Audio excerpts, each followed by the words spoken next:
I want to try a little experiment to kick things off today. It's a mental audit, really. Okay, I'm intrigued. I want you to think about the word greatness.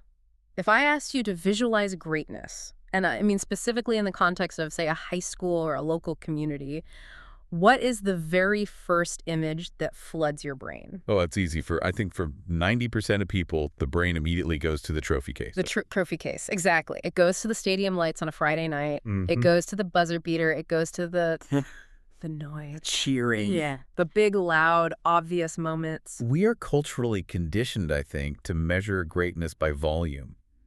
If people aren't cheering for it, we subconsciously assume it doesn't matter. It's the highlight reel bias, isn't it?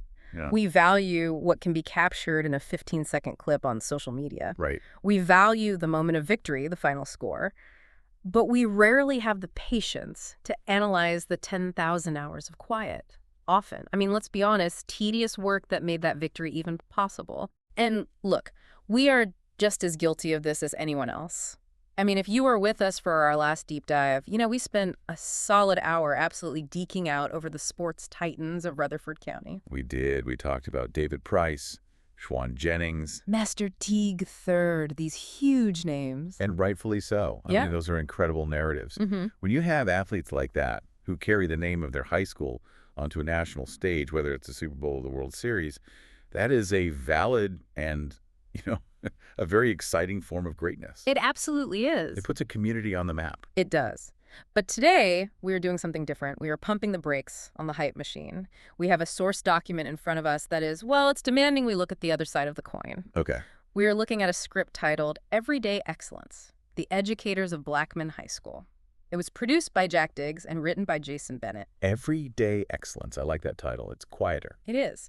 And the mission of this document, if you want to call it that, is to shift our gaze from the field to the classroom. From the highlight reel to the practice sessions. Exactly. It's challenging us to look at the people who are building the infrastructure of the future, but doing it without the applause, without the ESPN graphics, and frankly, without the paycheck that comes with professional sports. Yeah, that's a big one. We are talking about this concept of everyday excellence, and this feels particularly poignant because we are in the thick of Black History Month. Right. Usually when we do these kinds of retrospectives, we are looking at black and white photos, we're looking back at the civil rights movement, or we are looking at pioneers from the 19th century. Which is essential, of course. You have to know the history. Of course.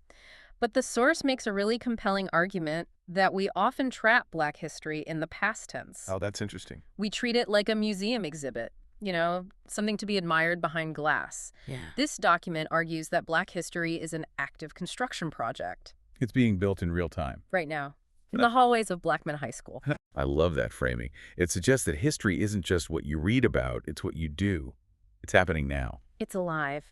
And specifically, for this deep dive, we are looking at 4 women. Mrs. Jillian Jackson, Miss Yolanda Flagg, Dr. Latonia Jones, and Dr. Alina James, who are described as shaping the future long before the world sees the results. That phrase really stuck with me from the source, long before the world sees the results. It's powerful. It implies that these educators are the root system. You look at a massive oak tree and you admire the branches and the leaves, and it's beautiful. Sure. But the actual stability of that tree, the nutrient delivery, everything that keeps it alive, that's happening underground, in the dark, unseen. These 4 women, according to this document, are the root system for the next generation of excellence in Rutherford County. So let's dig up those roots and see how they work. We've got 4 distinct profiles here, and I think they map out to 4 very different archetypes of teaching. We have the heart, the architect, the builder, and the scientist. And I think it's really important to note that this isn't just a list of nice teachers. These aren't just personality types. These archetypes represent completely different pedagogical approaches. Different philosophies. Completely. They show us that there isn't one single way to reach a student. You need a diversity of tactics to build a complete human being. That's a great point. So let's start with the first archetype, the heart. We are looking at Mrs. Jillian Jackson. Mrs. Jackson. Okay. She is the veteran of the group. She's been with Rutherford County Schools for 20 years. 2 decades. Just pause on that for a second. 20 years. That's a generation. Think of all the students. It is. She's originally from Richmond, Virginia, but has been in Tennessee since 2006.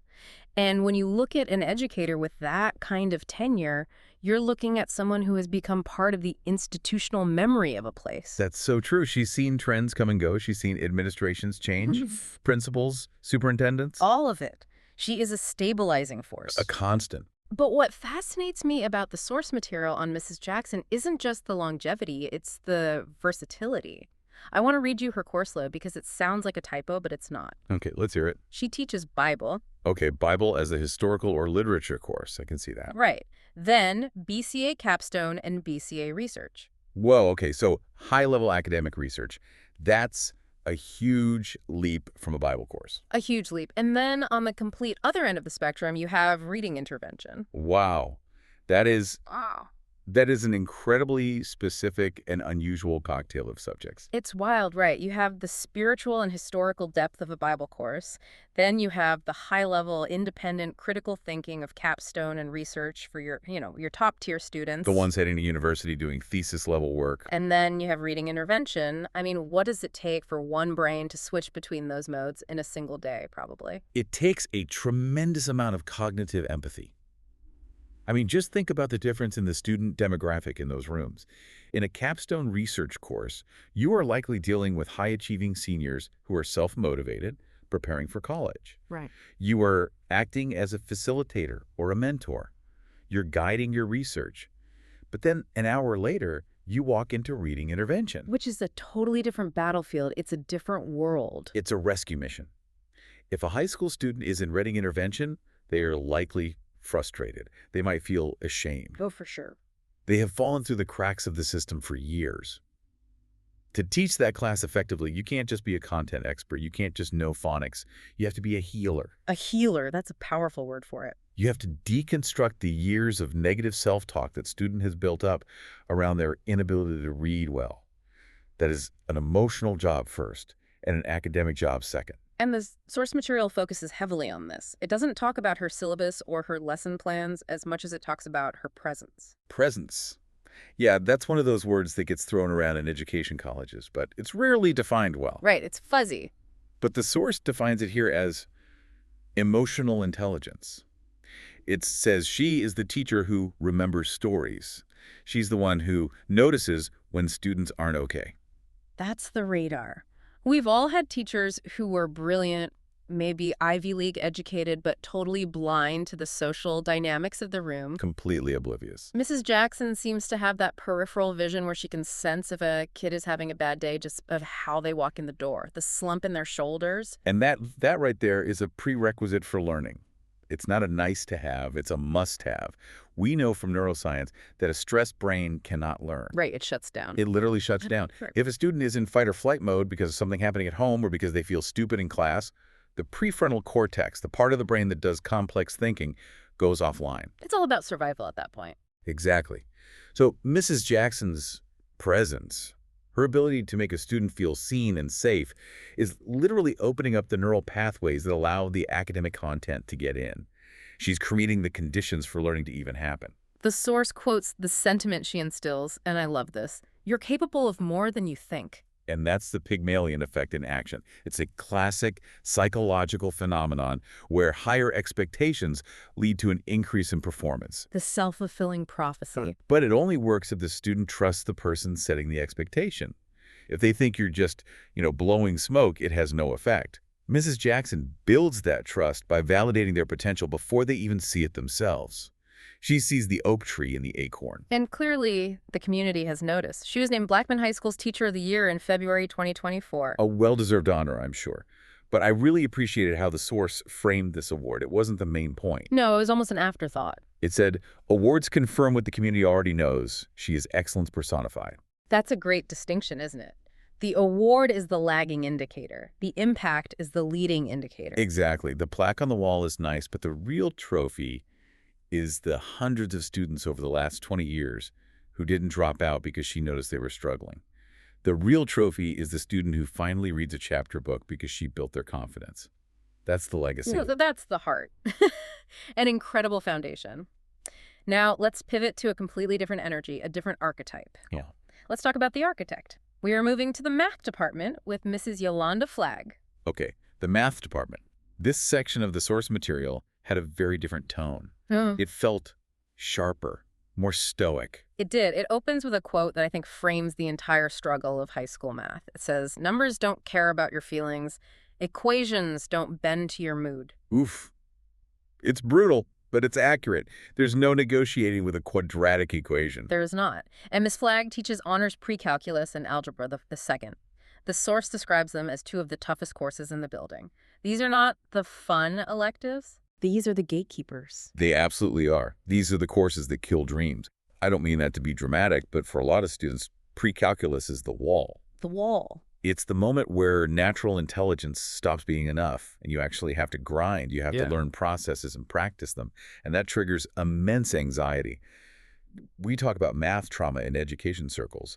Students who genuinely believe they are bad at math because of a few bad experiences in elementary or middle school. So you have a room full of teenagers who are terrified of looking stupid. They don't want to ask the dumb question. How does the architect handle that? Well, according to the source, she replaces fear with structure. Structure. This is where the specific tools mentioned in the document Schoology, clever, skyward, become really interesting. To an outsider, or maybe parent listening, those just sound like annoying apps you have to check all the time. The things you get notifications for, yeah. But the source argues that Mrs. Flagg uses them as tools of empowerment. Break that down for us. How does a grading app empower a student who's failing? Because anxiety thrives in ambiguity. It thrives in the unknown. I don't know what's on the test. I don't know why I got this grade. I don't know what to study. That unknown creates a feedback loop of panic. You feel out of control. Completely. By using these digital tools to create a hyperstructured, transparent environment, Ms. Flagg is removing the ambiguity. She is effectively saying, here are the rules of the game. The syllabus is here. The assignments are here. Your grade is updated in real time here. If you follow these steps, you will win. She's democratizing the success. It's not about whether the teacher likes you. It's not subjective. It's about whether you followed the process. Exactly. It transfers the ownership of learning from the teacher to the student. The student can see, oh, I missed these 3 assignments. That's why my grade is a C. It's not a mystery. It's cause and effect. And the source describes her classroom as calm. Calm. In an honors pre-calc class. That is a massive achievement. That's everything. And calm comes from predictability. It comes from knowing the rules. She's the architect building a system where fairness and clarity prevail. The numbers might be scary, but the system she's built around them is safe. And the ultimate lesson here, according to the source, isn't actually about sine and cosine. It's resilience. That's the meta-curriculum, the hidden curriculum. The source mentions the idea that students learn they can do hard things. I honestly think that's the most valuable thing you can learn in high school, more than any specific fact. I agree completely, because that skill is transferable to everything else in life. When a student stares at a complex equation, feels that panic rise in their chest. That I can't do this feeling. Yes. But then they use the structure Ms. Flagg provided, the notes, the online resources, the clear steps, and they solve it. That creates a dopamine hit of competence. It rewires their brain. It proves their initial fear wrong. And they realize that frustration isn't a signal to stop. It's just part of the process of learning something difficult. Ms. Flagg is an architect because she is building the scaffolding that allows students to climb higher than they thought they could. She's not carrying them up the wall. She's building a ladder and teaching them how to use it. I love that analogy. Okay, so we have the emotional safety from the heart, Mrs. Jackson. And now we have the structural safety from the architect, Mrs. Flagg. 2 crucial pillars. So now let's walk down the hall. Specifically, the source takes us to the health science hallway. And this is where the vibe shifts again. The source describes this hallway as having energy, purpose, and importance.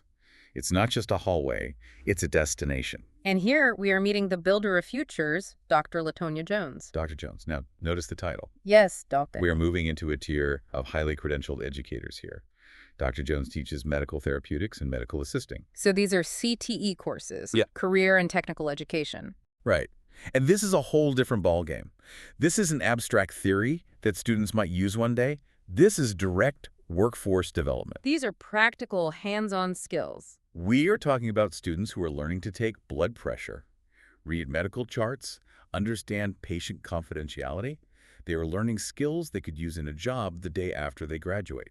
The stakes feel higher. And the source highlights that she teaches way beyond the textbook. It doesn't just list the medical terms, it lists professionalism, leadership, and compassion, The so-called soft skills. which are actually the hardest skills. They're the hardest skills to teach and the most important skills to have.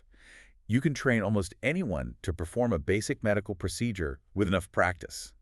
It is much harder to train someone to have a good bedside manner. Or to calm a frantic patient. It is much harder to train a 17-year-old to lead a team during a crisis. These aren't things you learn from a PowerPoint slide. So how does she do it? How do you teach compassion? According to the source, she does this largely through HOFA Future Health Professionals.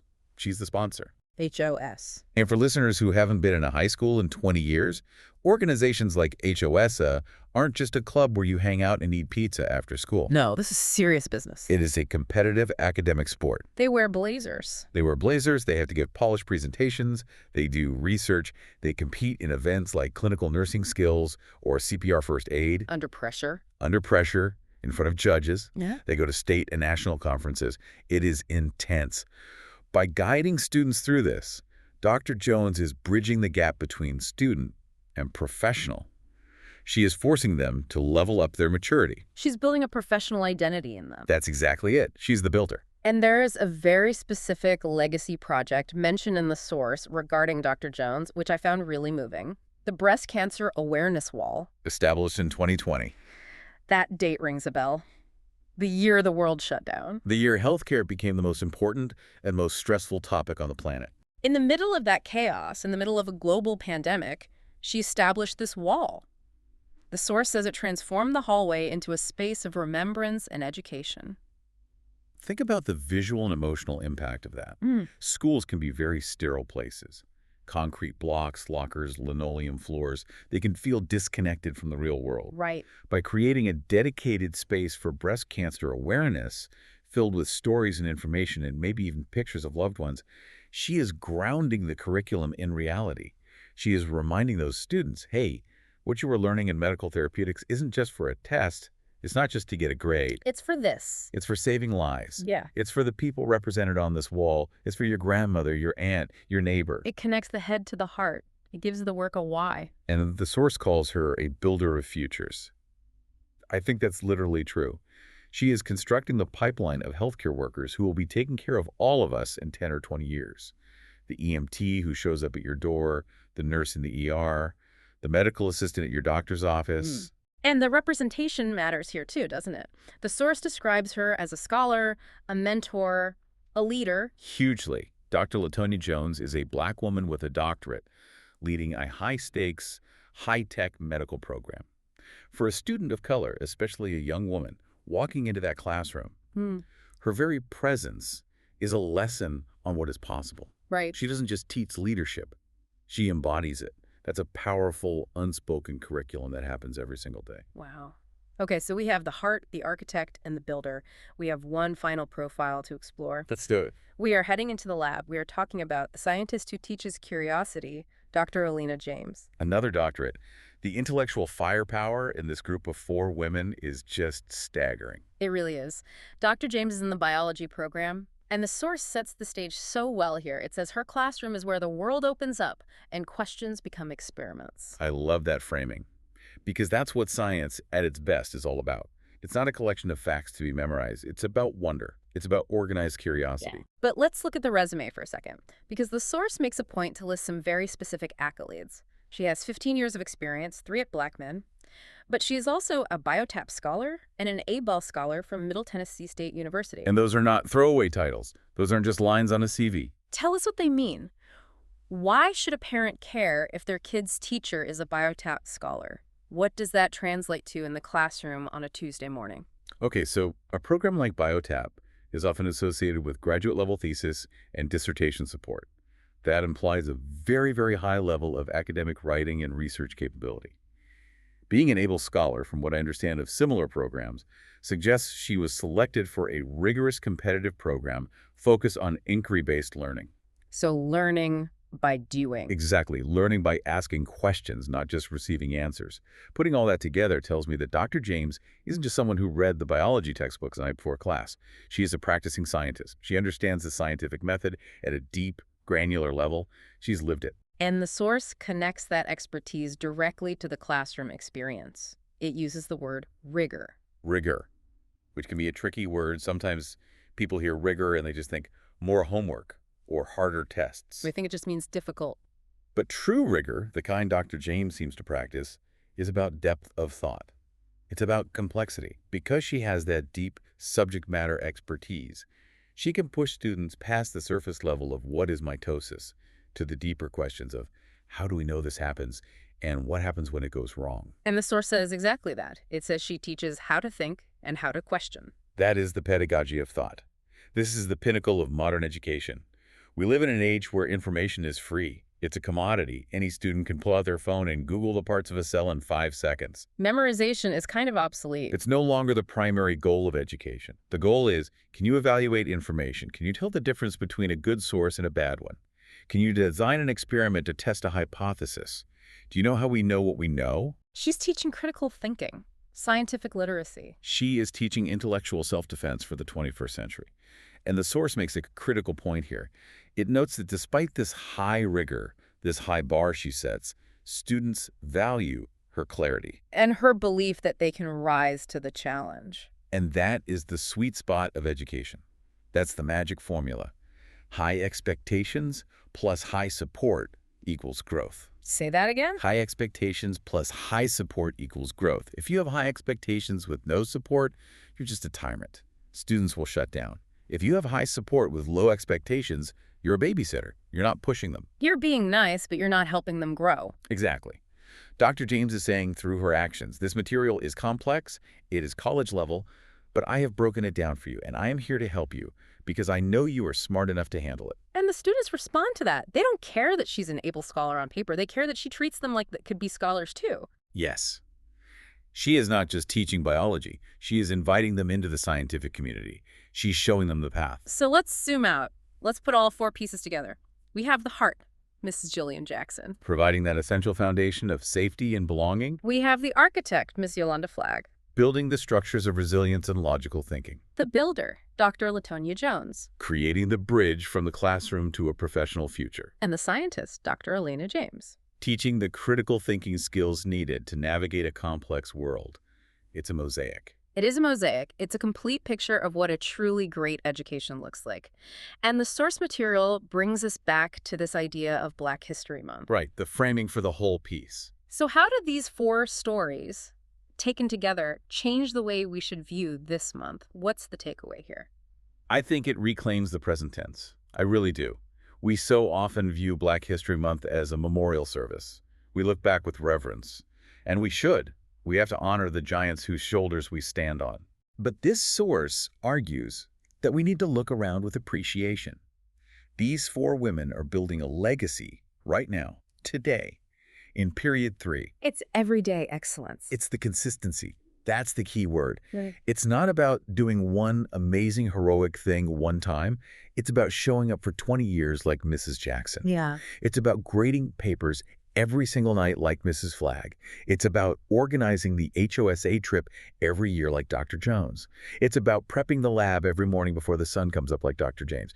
That accumulation of effort, of quiet, unseen work is what builds a community. It's what built history. And the impact is exponential. It's not linear. You think about the thousands of students who have passed through Mrs. Jackson's classroom over 2 decades. Thousands. You think about the hundreds of future nurses and medical professionals Dr. Jones has launched into the world. You think about the engineers and programmers Mrs. Flagg has prepped with that rock-solid math foundation. The ripple effect of these 4 women goes way beyond the walls of Blackman High School. They are shaping the economy and the culture of Rutherford County for the next 50 years. And nobody's holding a press conference about it. Long before the world sees the results. That's the key. By the time one of Dr. James's biology students cures a disease or one of Mrs. Flagg's math students builds a new bridge, the world will see them. They will get the applause. They'll be on the news. They'll get the highlight reel. They will. And that's great. But we need to remember who saw them first.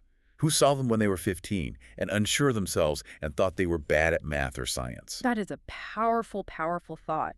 Now, this brings us to the logistics of the source document itself, because this script isn't just a report, it's an invitation. It's a call to action. It's trying to start a movement. It really is. The production team, Jack Diggs and Jason Bennett, are looking to expand this mosaic.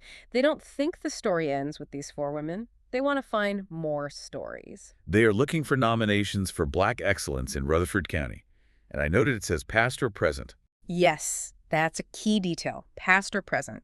So if you are listening to this and a name just popped into your head, maybe it's a teacher you had 10 years ago who changed your trajectory. Maybe it's a small business owner who mentors kids. Maybe it's a community volunteer who's always there. They want to know about it. This is so important. We can't celebrate stories we don't know. The community has to be the historian here. The community has to be the journalist. You have to raise your hand and point to the people doing the work. So how do you get in touch? The source gives us two very specific methods, and we're adhering strictly to the document here. Okay. First, you can contact Jack Diggs via Facebook message. Pretty straightforward. Easy enough to find. Second, there's an email address. And per the security guidelines in the source, I'm going to read this naturally. I'm not going to spell it out like a robot. Go ahead. The email is flyrod02@gmail.com. Got it. flyrod02@gmail.com. One more time for those in the back. flyrod02@gmail.com. That's the one. Send them a name. Send them a story. Even just a short paragraph. Let's make sure these legacies get the spotlight they deserve. It's the least we can do. It's how we build the archive of the present. So, as we wrap up this deep dive, I want to leave you with a final reflection. We started this hour talking about the stadium lights, the roar of the crowd. And look, I'm never going to stop loving a championship game. I'll always get excited about that. Me neither. It's part of the fun. It is. But after spending this time with Mrs. Jackson, Mrs. Flagg, Dr. Jones, and Dr. James, I think I have a new definition of greatness, or maybe a broader one. What is it? It's the quiet work. It's the work that happens when the lights are off and the stands are empty. It's the patience to explain a concept for the 10th time. It's the empathy to notice a hurting kid when everyone else is looking at their phone. It's the rigor to demand excellence when it would be so much easier to just give an A and move on. It's the infrastructure. It's the infrastructure of a good society. It's the things that don't make the highlight reel, but make the world work. Exactly. So here is my challenge to you, the listener. Today, tomorrow, this week. Look around your own life. Look past the celebrities on TV. Look past the influencers on your feed. Look for the everyday excellence in your own community. Find your Mrs. Jackson. Find your Dr. Jones. And when you find them, tell them thank you. Or better yet, nominate them for something like this. Excellence deserves to be known. This has been The Deep Dive. Thank you for listening to these stories of Blackman High School's finest. We'll catch you on the next one. Take care, everyone.